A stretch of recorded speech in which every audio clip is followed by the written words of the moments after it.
The first message I got out of that was, I saw this guy. He was, he had two batons, and he was spinning discs on top of the baton. So it's, it's one of those magic tricks.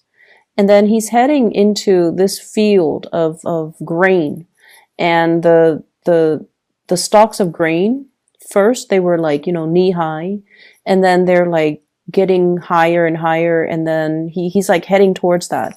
And he's so preoccupied with the spinning disc that he doesn't realize that he's headed deep, like waist deep, and then chest deep into, the field of wheat. And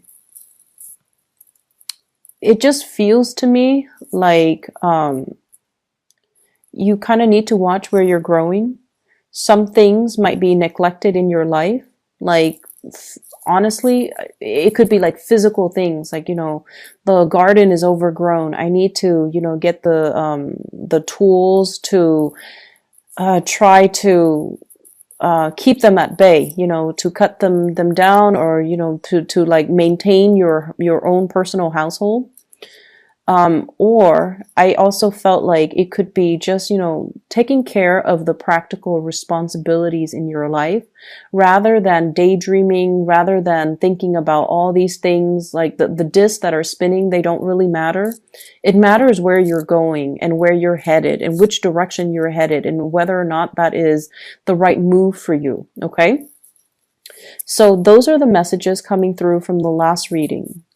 And in terms of this reading, when I was shuffling the cards, the image that I saw was, I saw a bridge, and there's one person standing on one side and another person standing on the other side. The man is standing on the right side, my right, and he's extending his hand out to the woman on the other side. And the woman on the other side, she sees it, and then she's looking over the bridge at the water. She's looking at the koi fish that are around. And then she's like, looking at the sky, looking at the clouds. And then she seems like she's either being very frivolous. It seems like he's telling her, let's go, or he's extending his hand. So that's usually a gesture, an offer for something. And he sees her kind of just caught up in her own world. And so he pulls back his hand, and then he walks away. So that was the message that I saw this time. And what I'm feeling is we definitely have a couple here. I have here the Queen of Wands and the King of Wands, both in the upright position. And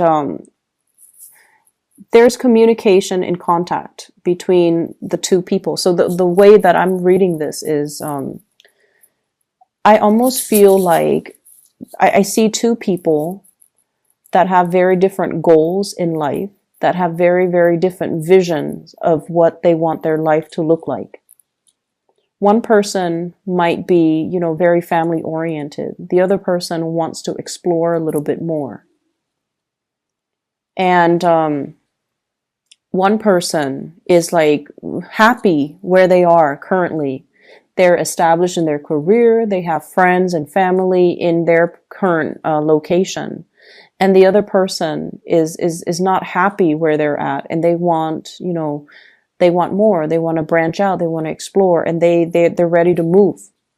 So I feel like two people that might, at one point have come together for whatever reason.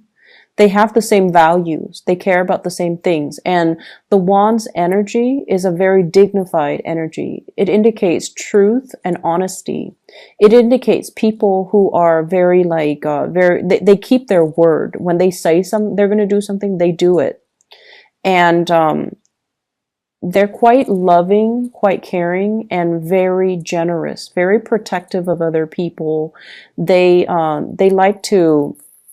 It's almost like the people that fight for the underdogs, the people that defend the weak. So the Wand's energy, it's a very dignified energy. And I definitely feel like you and the other person You have the same values, you have the same goals, and you both have, a strong sense of morality and dignity. But I feel like one person is very settled in their career, in their life, and they're like, I'm not budging from this geographical location. I'm happy here. And then the other person's just like, I'm not really happy here. I want more. I want something else. I want to change of scenery. And so there might be discussions between you and another person regarding that. Just the fact that geographically, this might not be the best location for one of us. So let's compromise. Let's see how we can work things out. Let's see let's see how we can compromise. But I definitely feel like one person's really unhappy. One person wants to go. Hence that man on the bridge wanting to go. And it might not even be a biological man. It could be the other person is not happy and they're ready to move. Okay. They're ready to go. And so there's a lot of contact communications about this. I'm also seeing, for those in partnered relationships and in stable relationships, there might be discussions about, wanting to have children, wanting to bring like another person into the family unit. Okay, so talks about getting pregnant, talks about, procreation, talking about having children, and possibly even talking about adoption, like overseas adoption is what I'm sensing here. So I feel like there's a relationship, and I almost feel like there might be a void in that relationship, and the two of you are just like, maybe having a baby would help. Maybe it'll give us a common purpose. Maybe it'll help ground us. And so if you're approaching the relationship from that standpoint, you want to be a little bit careful. Resolve existing issues in your relationship before you bring another person into the picture. Does that make sense? I don't feel like bringing the child into the picture is going to change anything. It comes with a lot of responsibilities. And if you don't fix your existing problems, or if there's that void in the relationship that no one's addressing, it can exacerbate by bringing another element into the picture. Okay. I feel like whoever that wants to change or that wants to leave doesn't feel like they are appreciated in their work environment. They also don't feel like they're making enough based on their skills, their level of expertise, their life experience, or their work experience. They feel like they're settling for a job that is less than, and they don't feel like they're being, fully utilized. So it's almost like somebody who has, grand vision. And I don't feel like there's anything wrong with that. The person is not, overinflating or overestimating their capability. The person is very capable of doing the work, and they feel like for whatever reason, they're not able to find the type of work that utilizes their full potential, or they feel like they are not being, they're not developing to their full potential, and they're looking for something else, something a lot more fulfilling. And I also feel like the relationship itself can feel like that, where the relationship might not bring that 100% total completion, total love, and total, happiness. And so the other person is just like, I don't know how long I can stay in this any more. Like, I don't know how long I can stay in this because I'm not 100% happy. Okay, could you be you or the other person? But I feel like someone is a little bit discontent, and I feel like they're looking to leave. I honestly feel there were situations in your past where, and obviously Scorpios, please don't get mad at me for saying this, but I don't feel like this applies to everybody. Okay, there was somebody that was really good in your life, and honestly, this energy could be switched around. You were probably very good to somebody, and I feel like it could be, it could go both ways. There was somebody that was really good in your life, and you didn't see the situation clearly at the time. And now that the person is gone, it's really hard to fix the mistakes, right? And then likewise, you were very good to somebody in the past, and you, you were really good to this person. They didn't see the situation and they didn't appreciate you when they had the chance. And I feel like, there's definitely the sense of karma coming back full circle, because you might see them now in a very, very bad state. That's what it feels like. And I feel like it takes a lot for you to cut somebody out of your life. Okay. Because you, as a fixed sign, you always care about the people that you invest your time in. If you've invested 5 years in a relationship, you still care about the person. You might not love them anymore, might not, want to contact them every day, but you still occasionally wonder, like, I wonder what they're up to. I wonder how they're doing.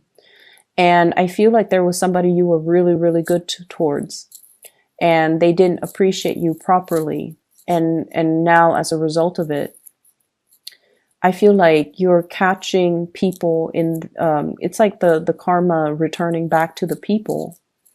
And it's not pretty. And you're looking at the situation and you wish you could help. You wish you could do something to alleviate the pain and the suffering, because you were really good to that person. And you also understand, that is their karmic justice, because they didn't appreciate you when you were around. And then on the flip side, there was somebody that was really good to you and you didn't appreciate them. And I don't feel like they're catching you dealing with your karma. I just feel like there's no response. There's no communication. There's just total blockage. And it's like, knocking at a brick wall. Like, is there anybody on the other side? And you get no response. So you don't even know, like, where are they? What are they up to? What are they doing? Do they think about me? Are they okay? Are they still alive? And it's that lack of answers, lack of certainty that keeps you constantly knocking at that brick wall. That's what it feels like to me. And I feel like there's an element of many of you wanting to fix your financial situation. And there are things here in this spread that indicates to me equating your self-worth with the amount of money that you make. Okay, that sense of materialism. And if you have recently, broken up with somebody, and it doesn't even matter who broke up with whom, but I feel like you're very, very much focused on your career, or you should be, at least. I feel like you're very focused on that. And you're also very focused on the fact that maybe if I made more money, maybe they'll come back. Maybe if I were wealthier, maybe if I had a nicer car, maybe if I had a nicer home, and maybe if I could give them, everything they wanted. And the bottom line is, when I saw that image at the beginning, he's extending his hand out to this other woman, and she's looking at the koi fish, she's looking at the clouds. And I feel like you were dealing with someone who was very self-absorbed. Very self-absorbed. They see you, they see the effort that you put into a situation, but they didn't appreciate it. Okay? So I don't know if this is still going on, but they're very, very, very self-absorbed. Okay? It's almost like, what could the Scorpio people do for me? Or what could other people do for me? And they're not considerate of other people. So you're dealing with someone who is very narcissistic. They do a lot of attention seeking. And I feel like this might be the week where you start to see the behavior, where you start to see that they're just, really caught up in themselves. And things like that, in the material things too. The koi fish usually represents prosperity, okay? Like financial prosperity. So somebody is very much caught up in that material world and possibly, I just keep seeing the woman on the other side of the bridge, just looking at her reflection, fixing her hair and things like that. So I feel like you're dealing with someone who's quite narcissistic, and you want to be a little bit careful.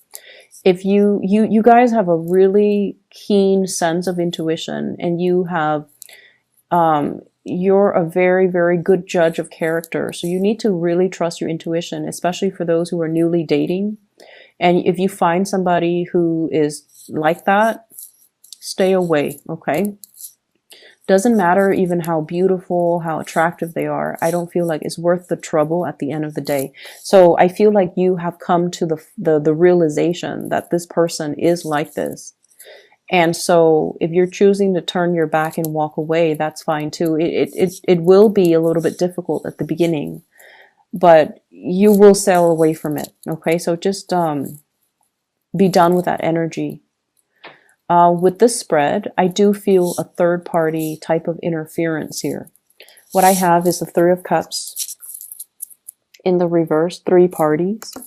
And I have the Seven of Swords in the reverse, doing something that you're not supposed to. Like sneaky behavior.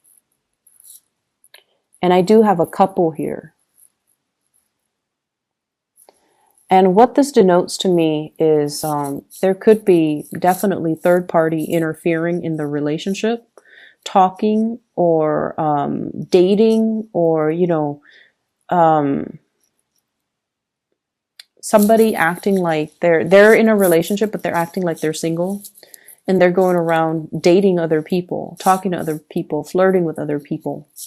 So there's that element that you want to be a little bit careful about.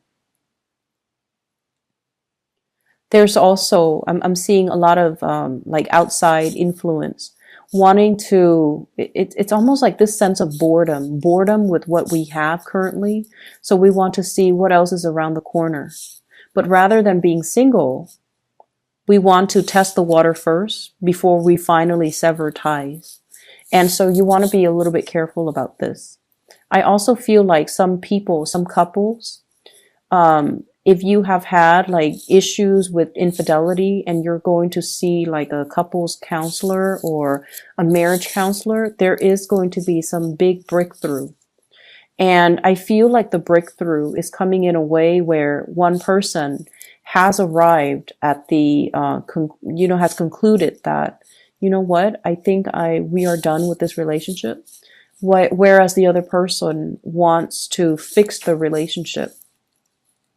So the truth that is coming through, it might not be exactly the way that you're hoping for, because a lot of people go to couples counseling or marriage counseling, and they're like, let the therapist fix it for us. Let the person fix it. But the therapist might recommend, maybe you guys should separate. Maybe the relationship is done and over with, and you guys need to see other people. And then, do that for about 6 months and see how you feel. And some of you might have some breakthrough in the therapy sessions, and you're deciding that, or at least one person decides, let's call it quits. So I feel like there's something very final coming into the picture. And I feel like it has been like this for the past 3 years. It might have been like this for the past 3 months. And there isn't anything to fix. It's almost like the end of a karmic cycle. I do see one person in a relationship succumbing to temptation, and the other person might still want to work at the relationship. But there's still a lot of like resentment. I do feel the resentment coming through. Where, a lot of the times when somebody cheats on us, it's not just the thought of them with another person that aggravates us, right? It's not just the thought. It's also the self-doubt, like, why wasn't I good enough? Why did they have to seek somebody else? It brings up a lot of self-doubt. It destroys your sense of self-confidence. And not only that, the aftermath of finding out too, it hurts your ability to trust other people. So infidelity is very, very damaging. And so I feel like for those who are dealing with this, I feel like it really hurts your self-esteem. And it also, I see resentfulness, resentment. And I feel like some of you might have kind of suppressed it, but you haven't really gotten over it. And if you are doing any type of, marriage counseling, couples counseling, or even individual counseling, there are things that are going to be triggered. Okay. And it's bringing up to the surface so that you can address it. So you can like shed some light on it. So you can move away from it. And I do see as well a huge element here about doing a lot for your relationship partner, you guys doing a lot for your relationship partner. And the other person was just not aware. The other person was so caught up in their lives, their problems, their issues, their own, just narcissism. And the way that it came out is this card, okay, the star in the reverse. It's somebody that could be very beautiful, very attractive, very handsome, whatever you want to call it. But they're very stuck on themselves, okay? And so I feel that you want to be a little bit careful who you're dating. You want to be careful about who you're involved with. And you want to be a little bit careful about who you give your energy to. I feel like this is, even if you tell yourself, oh, I'm only going to, I'm only going to have a one night stand with that person. At the end of the day, you want to reassess your standards. You want to just tell yourself, is this somebody energetically that I want to be around? Probably not. Is this somebody that I even want to let my friends know about? Probably not. There's something about this person, I feel like they're quite attractive, but at the end of the day, maintain your standards and, be true to your standards, okay? You want people who are beautiful all the way around, inside and out. You don't want to settle for anybody who is especially narcissistic. And so even if it's just a one night stand, I don't feel that it's good for you to give your energy to this person.